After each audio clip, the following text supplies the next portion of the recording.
wake-up call.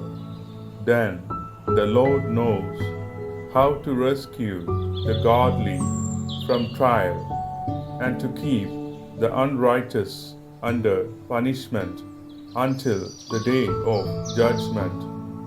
The second letter of Saint Peter, chapter 2, verse 9. ദൈവഭയമുള്ളവരെ പരീക്ഷകളിൽ നിന്ന് എങ്ങനെ രക്ഷിക്കണമെന്നും അനീതി പ്രവർത്തിക്കുന്നവരെ വിധി ദിനം വരെ എങ്ങനെ ശിക്ഷാവിധേയരാക്കി സൂക്ഷിക്കണമെന്നും കർത്താവ് അറിയുന്നു. വിശുദ്ധ പത്രോസ് എഴുതിയ രണ്ടാം ലേഖനം, അധ്യായം 2, വാക്യം 9.